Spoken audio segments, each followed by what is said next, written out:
Charles Osuji right about now. Mm, Okay, let me just quickly connect with Charles Osuji. All right. All right. Okay. How are you? Can you hear me, Charles? I can hear you. Oh, there's no echo on your end. I have to reduce the volume here. Yeah. Okay, just move it a bit. Yeah. Okay. Can you hear me now? Yes. Good. The echo. Yeah, I'm just gonna probably move it around. Or do you have an earphone that you would probably use an earphone on your? I see. Okay, you can use an earphone so that it can cancel the noise from one end. So, viewers, if you're joining us from around the world, good morning, good afternoon, good evening, hello. I hope you're having a wonderful time. And I'm here with Charles Osuji. And, I think, do you have an earphone plugged? Yes, it's plugged, but still, Let me see.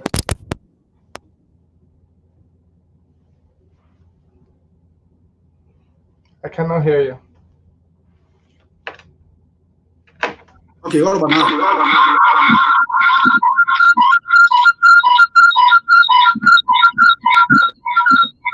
Hmm,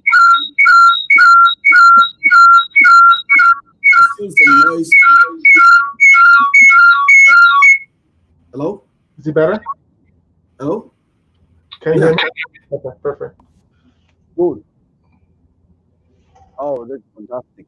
Right. Sorry, viewers, all of that. We're trying to make it work for us. So we are, streaming live Facebook, on YouTube, and on Instagram, all at the same time, just to get more participation from around the world. This is the Global Talkative Series. Where we come to collaborate. What mind share ideas together. And if you have any questions, please feel free to drop your questions. So our guest today is Charles Osuji, and I would just want to give you a really short bio about our guest today. So Charles Osuji is the owner, managing partner of Osuji and Smith Lawyers, a multi-award-winning law firm that has been in business in 1980. Charles practices in the areas of employment law, business law, family law, real estate, and civil litigation.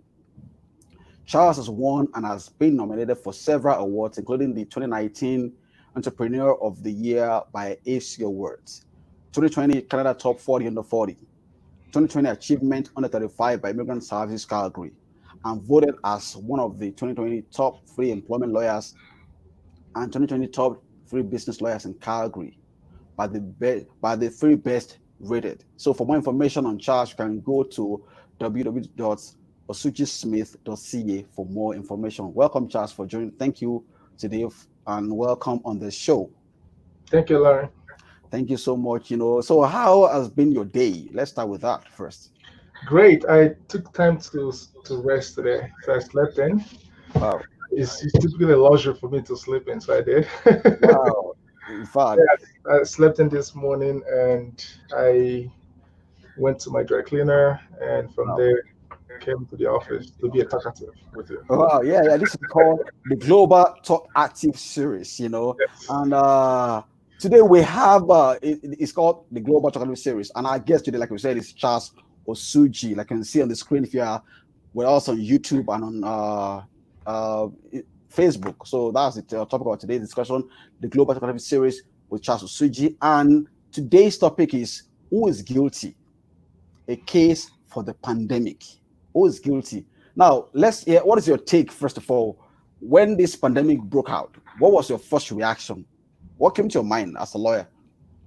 Well, like everyone else, we did not take it seriously, right? Because we Yeah. were looking at China, and people were drawing analogy to or with seasonal flu and all of that. I remember having a conversation with one of my colleagues, and he felt like people were blowing the pandemic or the COVID-19 situation out of proportion. Mm, That it would just be like a regular flu, probably because of the kind of information we're getting from China, right? mhm, Lots of people have had and expressed themselves as to the lack of, complete candor Mm. and disclosure coming from China. So just like anyone else, I did not take it very seriously. Life continued as usual. In fact, I booked. I traveled to Dominican Republic in March. Wow. Right, I was lucky. I was there for just 1 week, and I came back 2 days after or before. Sorry, the border, Lockdown. yeah, the lockdown. So Wow. there was that lack of seriousness on most people's part, and here we are. Wow. Wow, that's amazing. So I've got some audience to join us from all around the world. I have Dr. Olaiwala Jule, forensic, surgeon from UK. He's joining us. I've Hi there. got, yeah, I've got Lounge Tail joining us, and some other folks who are still joining us from around the world. Like we call it a global travel series. So we expect people from all over the world to join us. So, what kind of law do you practice? I'm a litigator. I do a lot of litigation, mostly in the areas of employment law and civil litigation generally. Fortunately for me, I run a general service law firm, so I have other lawyers in the firm that also practice in other areas. So we do real estate, um, personal injury, wills and estate, business and corp. Was can COVID-19 be described as an act of God or out of God in thought? A good question, and there's going to be a lot of that in courts eventually when this is all over. A Yeah, lot of people are trying to avoid their contractual responsibilities because of COVID-19, right? So in law, there are two ways, there are so many ways a party can avoid responsibility yeah, uh, in contract. One of those ways is what they call act of God. yeah, The Latin word for it is force majeure. A force majeure is a situation that arises that is beyond the control of the contracting parties, yeah, and that situation was not foreseen at the time of entering the contract, yeah. right? Mm, However, for a party to rely on a force majeure to avoid responsibility, the force majeure clause must be in the contract. mm, So, with the prevalence of COVID-19, most lawyers are now going back to the contract that they drafted for their contract, yeah, their clients, I'm sorry, to see if they added a force majeure clause there. A mm, force majeure mm, clause would say, in the case of a riot or a lockdown, a yeah, pandemic, right? So and so will not happen, or the contract will be suspended yeah, until that act of God has come and gone. yeah. So if you don't have that in the contract, you Hmm. cannot rely on the act of God clause Wow. to avoid responsibility. Mm, However, there is a doctrine in common law called frustration. So if wow. you don't have act of God or force majeure in a contract, you can plead what they call frustration. You can say that the contract has been frustrated. Yeah. However, frustration is very difficult to establish because you have to show that the situation was unforeseen. I think Mm, the COVID-19 pandemic qualifies that or yeah. satisfies that element. You also have to show that it was not the fault of either party. Mm, The pandemic satisfies that element.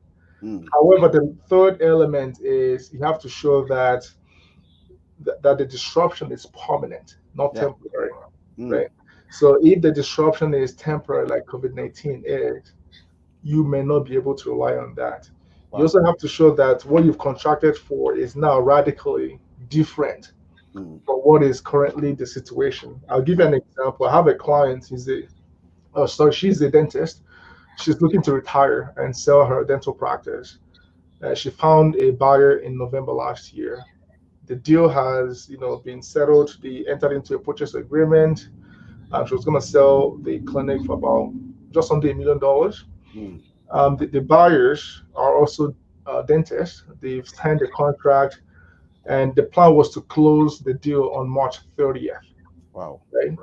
And give my clients the purchase price. Yeah. So the pandemic hit Calgary, I think, early March or Yep. there, and now they are relying on the pandemic to back away from the From contract. that. Whoa. But they may not succeed because the pandemic does not present a permanent disruption. Yeah. That is one. Secondly, the pandemic does not radically change the transaction. I mean, the dental clinic remains a dental clinic. Yeah. At worst case scenario, they might have to go to the government and borrow the $40,000 that's available, Yeah. or they may just shut down temporarily for like a Mhm. month or two until the businesses are allowed to reopen. So Mm. the disruption has to be permanent. So frustration is very, very difficult to establish, including act of Mm. God. Wow. Wow. That's amazing. Thank you very much. So I have another question that says, what will be the future of contracts post COVID? Good. Now, pandemics happen, once in a century. Yeah. Historically, it's not something that happens every All the decade, time. every year. Because of that, it's not at the back of a lawyer's mind while preparing an agreement. Yeah. In fact, most people don't have a pandemic insurance because it Yeah. doesn't have. You could have flood insurance, you could have fire insurance, you could have, you know, car accident insurance, life Yeah. insurance. These are the things that happen regularly, you Hmm. know. But a pandemic is so rare that when lawyers draft contracts, they don't even think about it. Yeah. With this happening, this is going to change the mindset when lawyers prepare Mm. contracts, right? For a party to rely on the act of God as a reason to walk away from a contract, that provision has to be in the contract. Yeah. So after the pandemic is over, the lawyers will be more careful and ensure that they're more diligent and they add that clause to the Yeah. contract. And they also have to specify, particularly the elements that would easily qualify for an act of God. They will have to say a pandemic. They even have to say a respiratory disease, Yeah. respiratory disease. Something.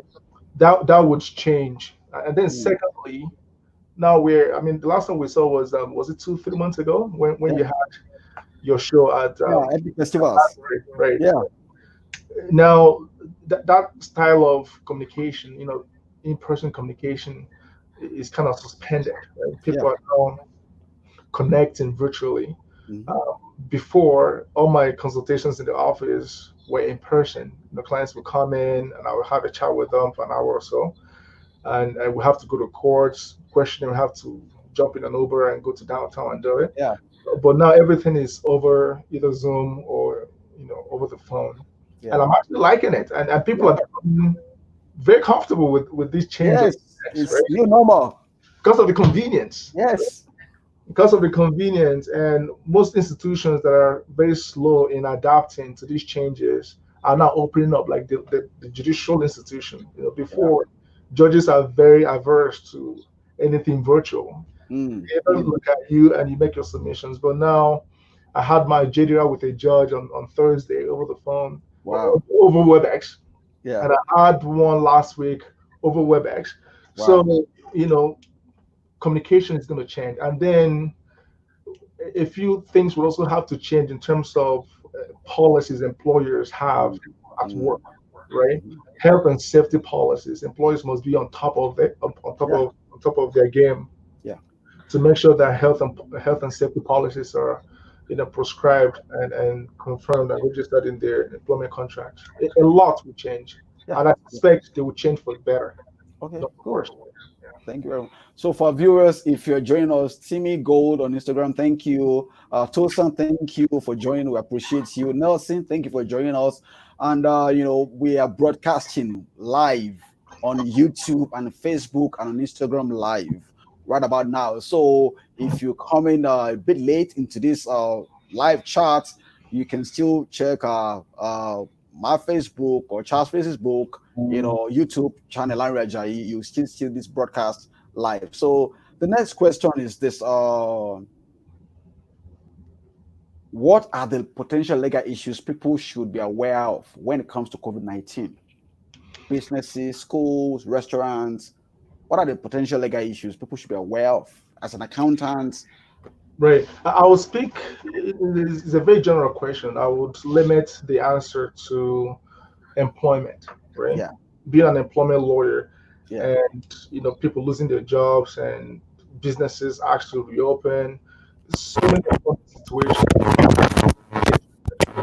Number one, people might not want to return back to, they will meet a lot of fear of being infected, right?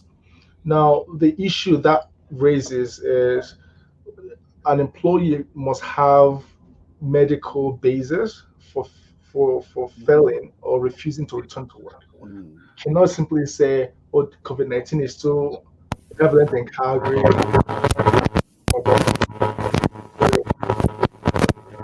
there has to be more than speculation. There has to be more than suspicion, Yeah. right? There has to be more than a hunch. So Mm-hmm. you must show that maybe one of your colleagues is infected, or you are immune compromised, or you're suffering from some health, right? And exposing yourself will not be in your best interest. Other than that, if you return to work but your employer wants you to return to work, that might be considered a resignation. Mm. And if you resign, you lose out on all the benefits, employment legislations. Another issue to think about is layoff, right? A lot of people have been laid off, and they're wondering, can the employer do that, right? Ordinarily, an employer cannot unilaterally change the terms of an employment agreement without the employee's consent. Mm. So a layoff one of is one of the examples of an employer changing the terms of the Yeah. employment relationship, because an employee has agreed to work for the employer in exchange for compensation payable either bi-weekly or monthly. And Mm. if the employer is saying, "Look, I'm going to lay you off for 60 days," that is a fundamental change to that Yeah. relationship. Yeah. And if the employee refuses, and the employee can actually claim that they have been constructively dismissed. Mm. Mm. However, if the employee still likes their job and simply wants to agree to the temporary layoff, then the employee can agree to that. However, the employer would or must recall the employee within a specified period of time. It used to be 60 days, but in Alberta, that has been extended to 120 days due to the Mm. pandemic. Mm. After 120 days, if the employer does not recall the employee, then the employee can claim that they have been constructively dismissed and will be entitled to severance by the Mm. employer. Mm. Mm. That's amazing.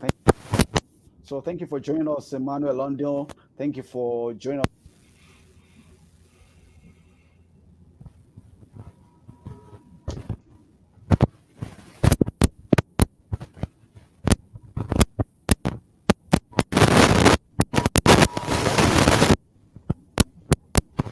And I'll say, Well, again, a general question, but I will limit the answers to an entrepreneur, right? Say an immigrant that owns their own business. How do you get ready for situations like this? Now, this is this pandemic has taught us a lot of lessons as a human race. Number one, we're all one. You know, we are all vulnerable. We are all one. Number two, you just have to be ready for any eventuality. As a business owner, um, when you are enjoying the rainy days, just know that it's never going to be sunny. It's never going to be rainy. Make sure that you put money away for situations like this. And then number three, make sure that you have good people in your life, right?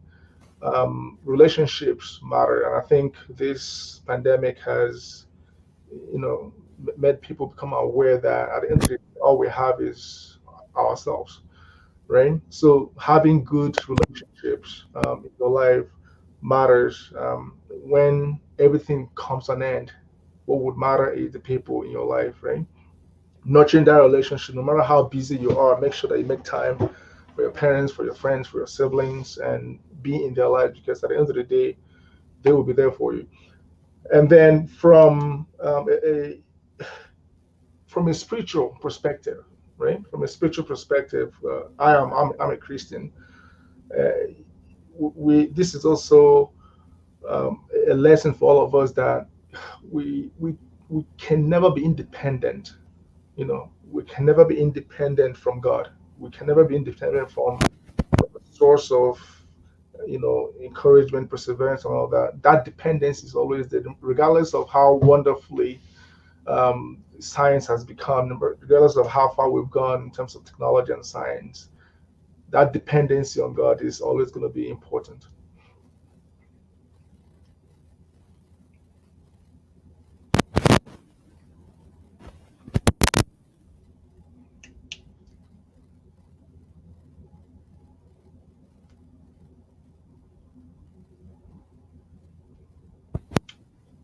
Well, unfortunately, there hasn't been any legal action in court, right? So at this stage of the process, what is going on is discovery of evidence, right? But I think the world bodies that are trying to, first of all, get better, try to fix the situation before they now talk about investigation and putting blames on people. I've heard about the rhetorics between America and China. But at this point, Donald Trump is busy looking after his people, and so things get better and borders are reopened, businesses are back to life, then I think there will be investigations to know what has happened. But it's a bunch of speculations out there, of lack of disclosure in terms of the World Health Organization not reacting promptly, and letting people know exactly what is going on. Are you there? Yeah. Right. Right.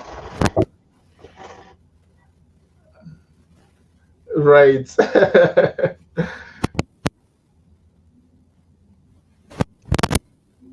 Right. Right.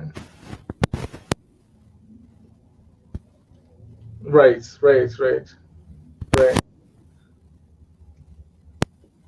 Hmm. Right.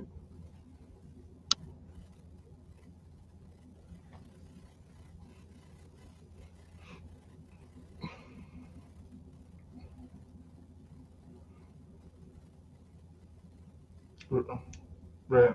Right. It is.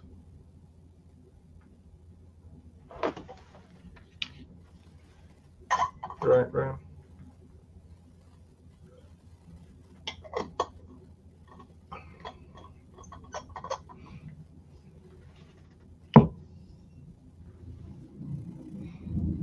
Right. Right. At this point, I think we should just hold off on the blame game. Right. Hold off on the blame game. Get better. Keep on being safe and staying safe.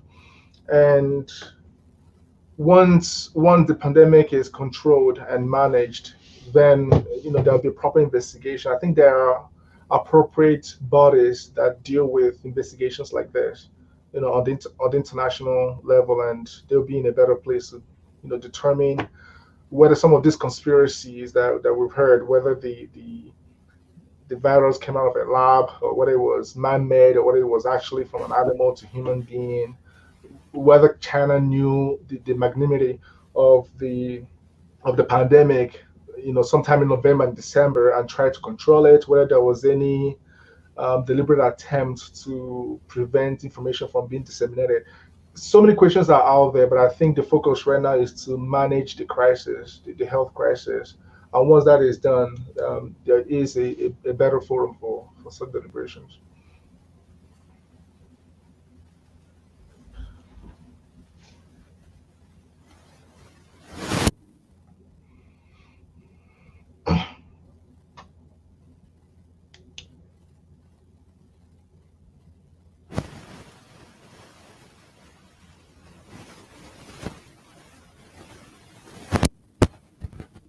Right, right. I briefly touched on that earlier. If there is no medical justification for staying at home and refusing to honor the call of the employer, then the employee might be deemed to have resigned or quit, resign the employment, right? So one of the best things the employee must do, go to your doctor if you do have health situations, if you do have if there is a credible basis for refusing to work or defying your employer's order, get a doctor's note, right? Because if you don't, the employer might consider you to have resigned.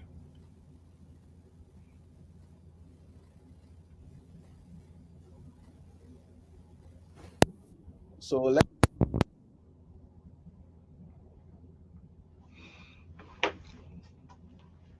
Can you hear me very well? Charles, can you hear me? I can hear you. So, yeah, I guess maybe I can do without this episode. Let's continue with what we're doing. And thank you very much for all the comments. We're seeing you. They're saying, good job, Charles.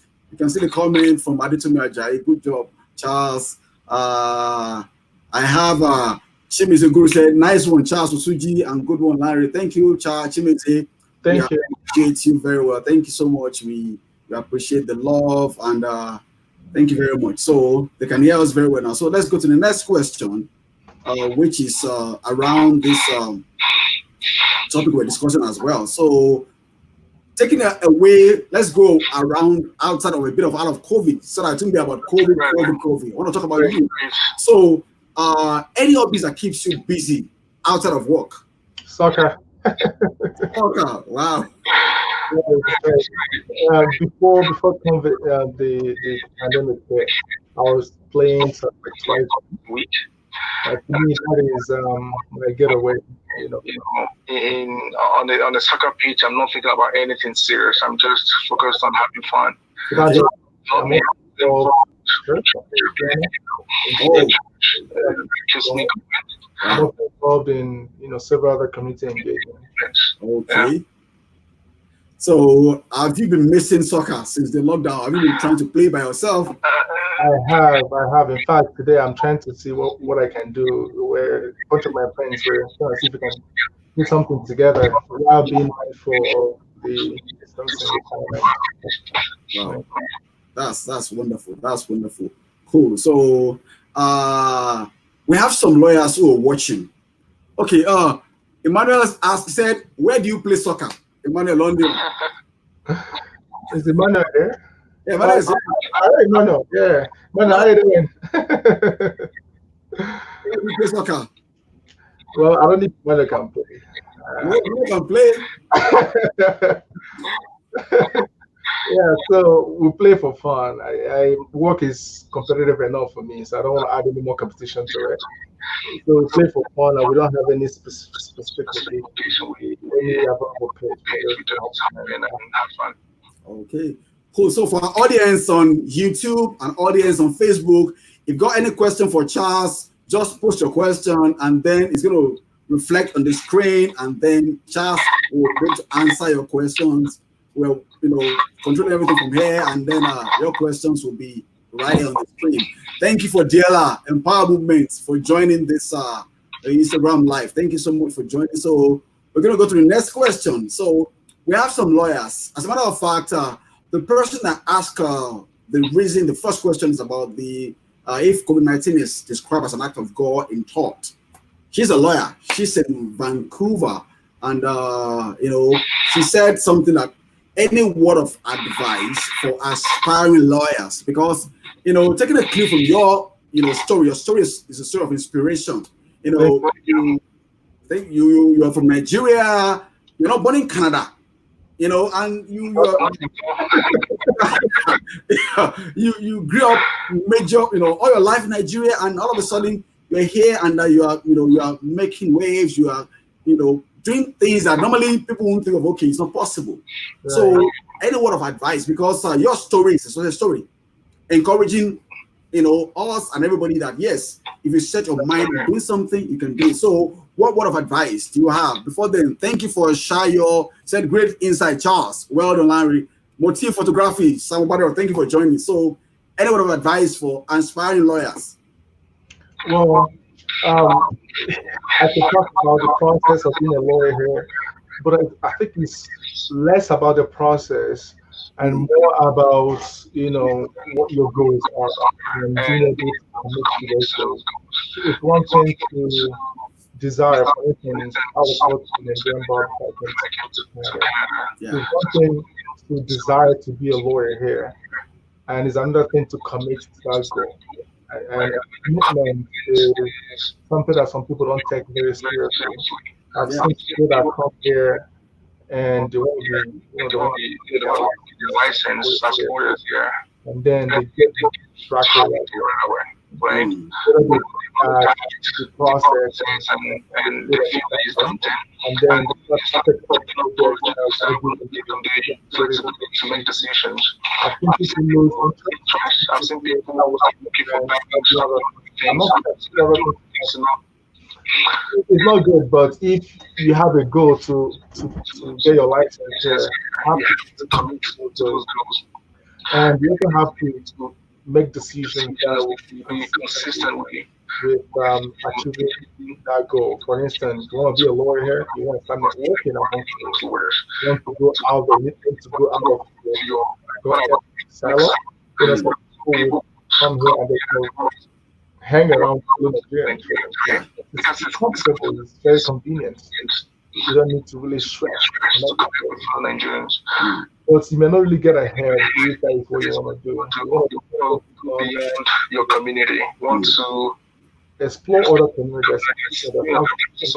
In Canada or in Calgary. Go beyond your community.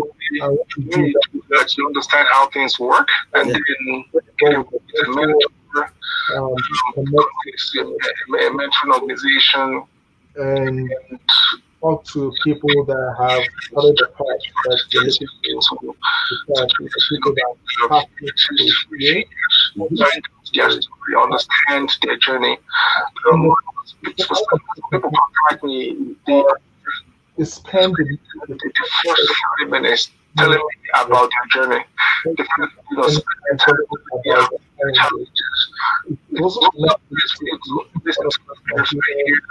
Their journey and see what they did right. Because good information might save you 2 or 3 years of wasted time. Yeah. So when you're connecting with these people, make sure that you want to connect with them sincerely and understand their journey. What did they do right when they came to the country? My people that you hang out with, the people that you hang out with in your first year or two of coming to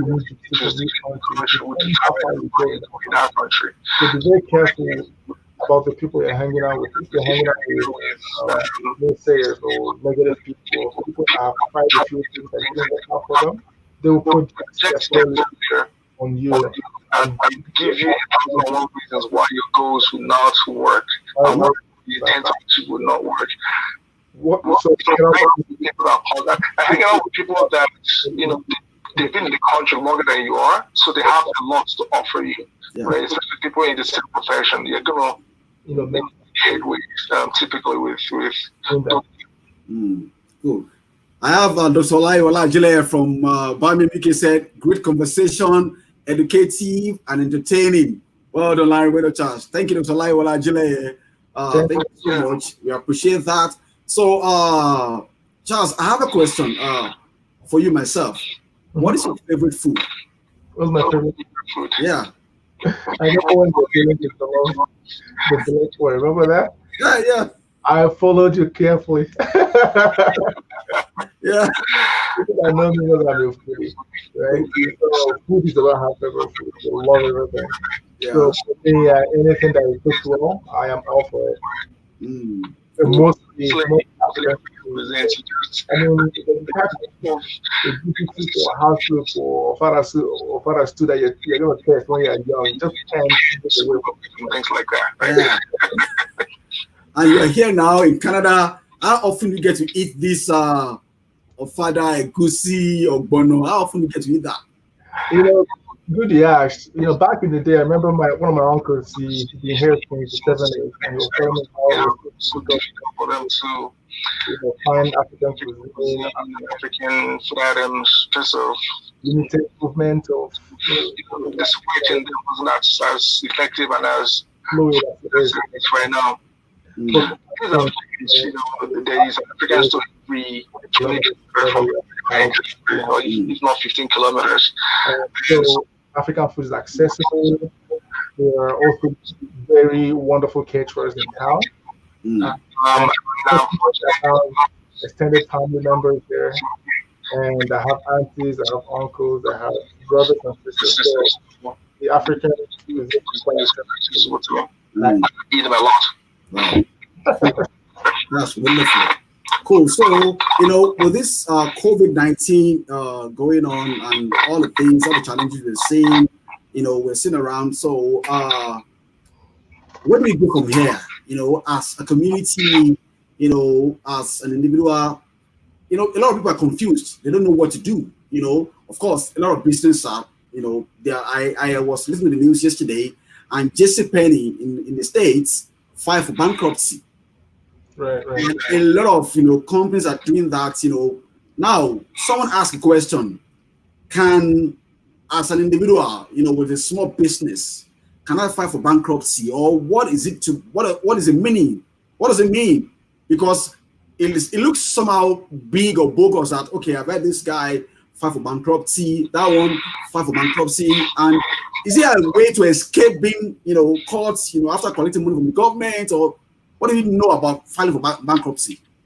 Well, unfortunately, Larry, I'm not a bankruptcy lawyer, so lawyers not delve into areas beyond their core competencies. Okay. I can give you a general idea about bankruptcy and the reason for that. Sometimes a business cannot actually meet the obligations. And that's financial responsibility has to be sincere. Right?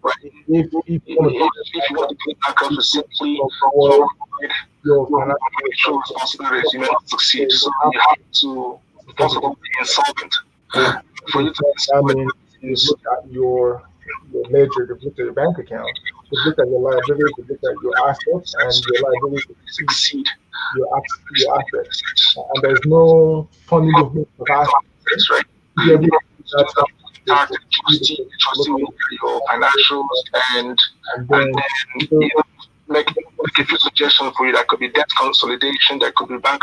So bankruptcy is a legal tool for individual corporations that are financially insolvent, is unable to meet their financial obligations. That tool would facilitate a distribution of whatever assets remaining among creditors, right? Among creditors of that individual or the corporation. So if you have $10,000 left, then the $10,000 will be equitably distributed among the creditors. So that's really what that tool is for. Okay. Thank you very much. So we have some folks online. We have Akemi Johnson, join us on Facebook and YouTube. We have Oludayo Adeyemo. Thank you for joining. We have Listoya Nelson. Thank you. Zion Artisan. Thank you for joining. We appreciate that. I guess someone asked a question. That is Diela Okran. He said, what kind of law does Charles practice? I guess she wasn't there at the beginning. So you might want to tell our audience again, what kind of law do you practice and why do you choose to practice that kind of law? Okay, so employment, civil litigation, family, personal injury, business, wills and estate. But in the last 2 years, 85%, if not 90% of my practice has been on employment law. I still have other areas that I practice on. And I have that also practice other areas like immigration and family and whatnot. I relate to law because of and I act and I help employees for the most part. So 99.9% of my practice is for employees and not employers. I've seen not happen in employment law, especially in the relationship between an employer and employee. Yeah. Situations where, for instance, when you got your first job, Larry, you probably didn't get a contract. Oh. Because yes. You knew what clauses and at the time of termination. So because of that imbalance of power, I find employees being very vulnerable in that relationship. I also find employees being taken advantage of, right? I had a client that came to me 3 weeks ago for calling the employer A, and then 9 years later, employer A. So the becomes employer B. Yeah. Employer B to the former employer, they send her a contract. Get it employment contract for her to sign. The two things she did was to come to me for me to review that contract before she signed it. When I looked at the contract, I realized that one of the clauses in that contract would have had the effect of making her lose about $80,000 of the for employment. she was lose that amount of money to do that tax. But the lawyer really told her to sign it to get the normal, of course, tons on it. So I find that there is imbalance between the employee and there is some vulnerability in that relationship. And it's very rewarding, for me to hold on and say that been with a lawyer for say 38 years. I'm currently a woman that's been with a couple for 38 years. And she was even thinking about going back to work, caused a panic attack in my office, right? So that kind of person, she's probably a mother, and she is but with my help, I'm able to end our relationship in her favor. She was very minimum 18 months just walk away from the relationship. Actually helping people.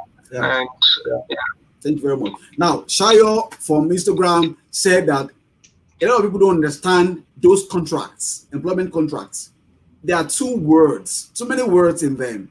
And, she said that basically, once you can see the number of hours and the wages, it looks good, the sign. So how can we avoid such pitfalls? Do you offer services where people can bring their contract to you or to your organization, to your business to read, for them, and then at what, fee, or how do you go about that? Absolutely. Again, another vulnerability there that is just identified. Most people don't. First of all, they are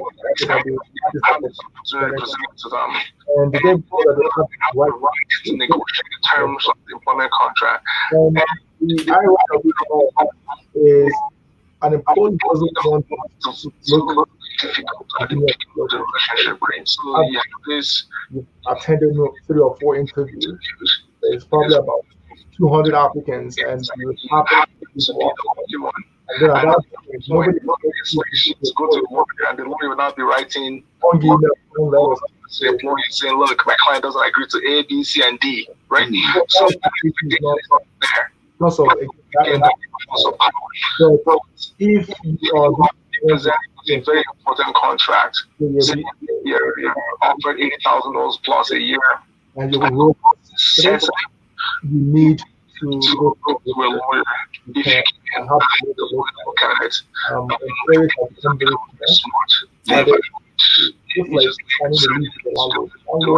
He's not looking for you at all. The landlord is looking out for themselves. So this is important in the landlord. When the relationship goes south and comes to an end, your entitlement under the law might be limited because of the terms of the contract. I have a client that contacted me last week. He was working for an oil and gas company was there for over a year. He was making up $180,000. A former colleague of his contacted him and told him to leave his current employment and I given him where he was. And he attended interviews, and eventually received an offer sometime mid-March. Because of the offer he received, he resigned his employment in 2 weeks, after 2 weeks of accepting the offer. And after 2 weeks, the company kept telling him that they were going to get back to him, everything was still fine. And then by the end of March or mid-April, they told him that there was no longer a position that would join the offer.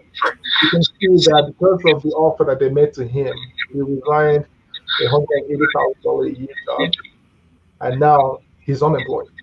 Oh my God! Right. So these are the things that I see in employment practice.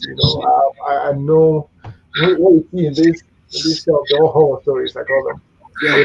So as for fees, what I would recommend is have a sit down with a lawyer for 30 minutes, 1 hour. Yeah. If it costs $300, $350, trust me, it is. Yes. It is so peace of mind that you have a just looked so and advise you as the implications of the term. And the lawyer may identify one or two pitfalls and deal with those pitfalls at the outset instead of when people have already.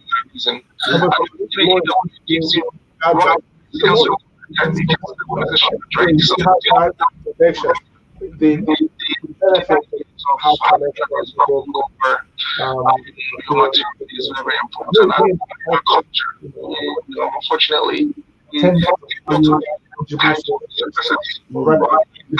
services, right? Yeah. When we value to the store at the time, so we purchase, but I think a professional,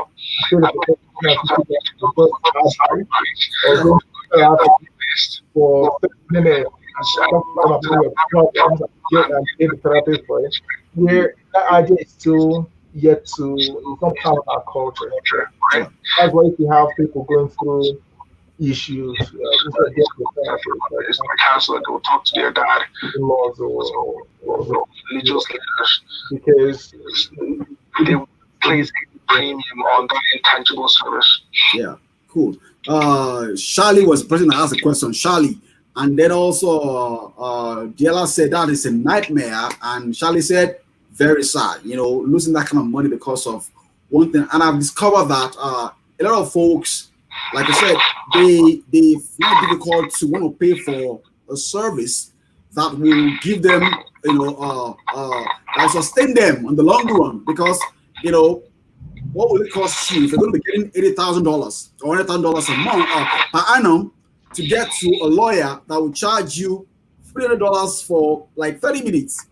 You're saving yourself a whole lot more, by getting expert advice. I think, if you're there, you're listening, it's a good, advice, go consult Charles Osuji, lawyer. They'll be there to support you. The money is small compared to what you're taking home. And at the end of the day, knowledge, say, is power. Thank you, Olunika Adeli, for joining. I appreciate you. Olunika was one of our celebrity guest artists from ethnic festivals this year. Olunika, thank you for joining. I think I saw her. Yeah, thank you for joining. So Nelson asked something. Okay, Diela said something. Said, preach. Great point on placing value on intangible services. As an African, we all believe that if I'm going to buy something, I should see it. Let me see how big, how heavy it is. But when it comes to intellectual property, I can't see it, I can't feel it, and they bring no harm to themselves. Especially in the entertainment industry and other industries that you have to sign a lot of documents and papers. I think it's advisable to get a lawyer's perspective because they've got a third eye. They can see, they can know into of what is happening. Once again, viewers, if you're joining us, we are streaming live on Facebook and on YouTube. And if you post any comments, you're going to have a comment, here, and you can still ask questions for Charles before we move forward. So while you were talking about your practice as a lawyer, okay, Dr. Olaiwola said it's like buying insurance, you buy peace of mind. Yes, accurately. Back home in Africa, a lot of us are used to what's my own insurance? I don't need it. But when you got there, okay, they'll tell you, it's important. You need life insurance, car insurance, this insurance. You're safe. It is not an act of not having faith in God, because some folks will think, oh, God is my protector. God is watching me. Yeah, God is watching us. God is watching you over, but you got to be wise as well at the same time. That is, God gives you brain to think so that you can give him rest of mind at some point. So going back to the question that Nelson asked, issues around immigration. A lot of folks have been swindled, when it comes to, trying to work on coming to, Canada, or they want to relocate and all of that. So as a lawyer, what kind of immigration advice, or what do you do when it comes to immigration? What kind of services do you offer? Right. So we do offer immigration services, but I don't myself personally. It's not part of my practice area, Yeah. and I don't dabble into any area of practice because I'm busy enough, so I'm not looking for work. But what I would tell people is make sure that if you're using an agent or you're using a lawyer, make sure that the agent is certified and make sure that the lawyer knows what they're doing. Most um, I hope People don't feel that about it. Yeah, it's people don't go into different areas. make sure that the lawyer is competent Competence in in that that particular area, area, right? And not simply using your staff to learn to to work to in work that in the area.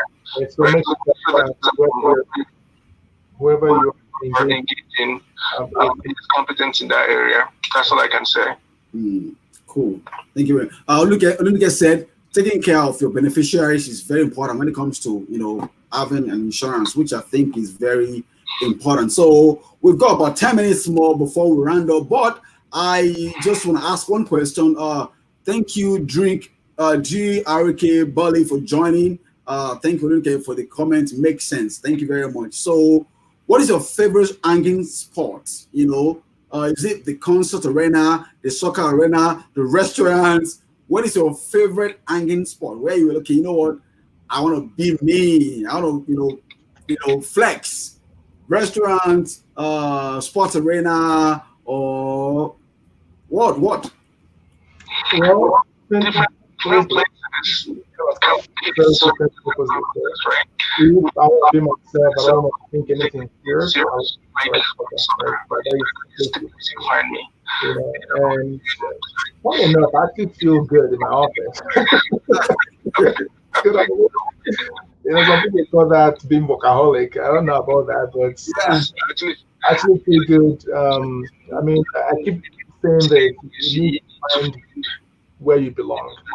but once you find It doesn't you feel don't like feel work anymore. I feel that I'm So fortunate it's enough to be in a profession that you really cherish. being here on the Saturday or being on Being on a the Sunday on a long weekend doesn't feel like working for me because because I flourish. I work. Yeah. This is yeah. Olumide said you are used to quarantine. Right. I'm self-isolating my work. That's amazing. That's wonderful. Emmanuel said something. He said a question. He said, Charles, you travel a lot. Please, when is you're going, can you take me to be your personal photographer?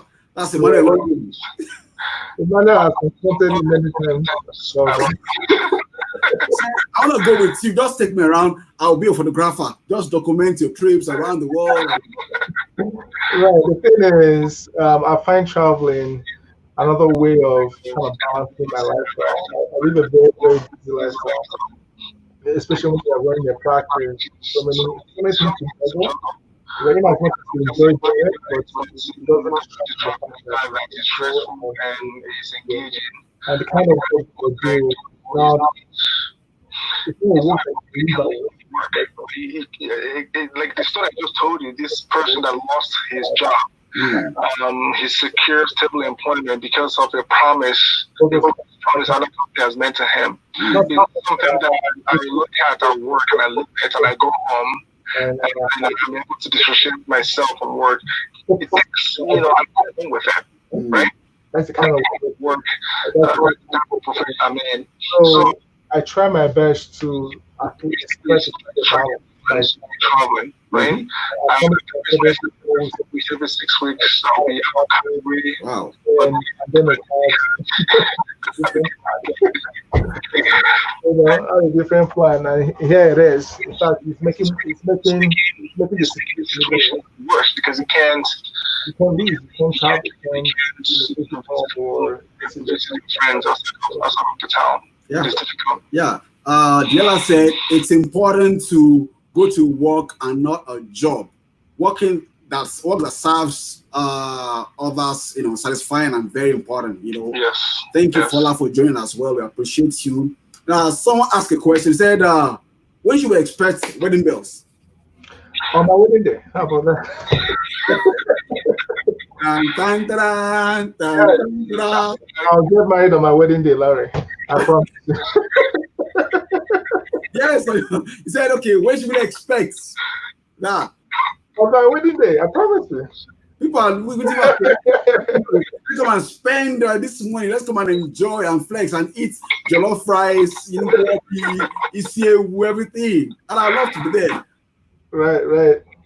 And I'll buy a shobi. You buy a should be right. Right. Yeah, thank you very much. Thank you, Charles, for joining today. It's been wonderful having you on this show. And viewers, thank you for joining. We appreciate everybody, from around the world who taking time out of their busy schedule to be part of this live chat.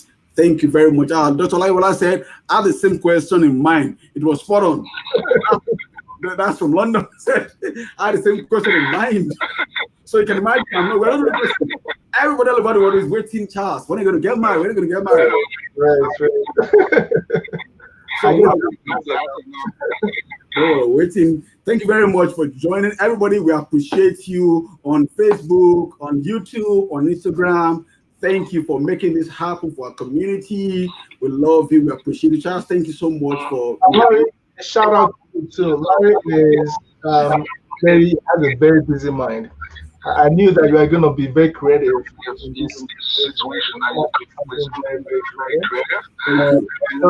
Being creative, you have an idea that you facilitate bringing the community together. Right? And that is very lovely. You won a lot of awards. I saw your last award was on community leadership, right? Because of what you did with the post office box, post office. And the government of Agora recognize that. Yeah. And so shout out to you for doing this, for bringing the community together, and keep on the job.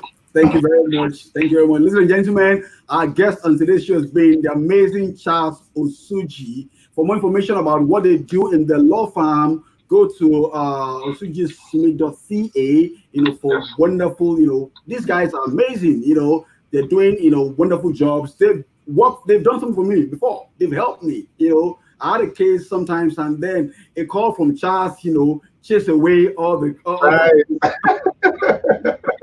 just one call from Charles, and the guy said, "So I'm sorry, Larry, I'm sorry. Just a call. Not even let's go to the office." So I've yet to send you my account on that one. Okay, so thank you very much, Kachi Koro, for joining. Thank you for Dr. Laiwola for staying at Dr. Mailbox stand. We love you, and please, people, keep safe. We're gonna flatten the curve. We're gonna get rid of this curve. In little time. Together we can do it. We can make it work. The world has changed, and we have to rise up to the occasion and do what is necessary and do what is needful to keep our community safe. Thank you for joining us. I'll be coming with a wonderful guest in about 2 days' time. Watch out for the post on Instagram after this broadcast. Bye for now. Thank you, Charles. Thank you, Larry. Bye. Thank you. Thank you. Sparkles, make you. Thank you for joining. Thank you very much. All right. Bye for now. I'll see you. Thank you.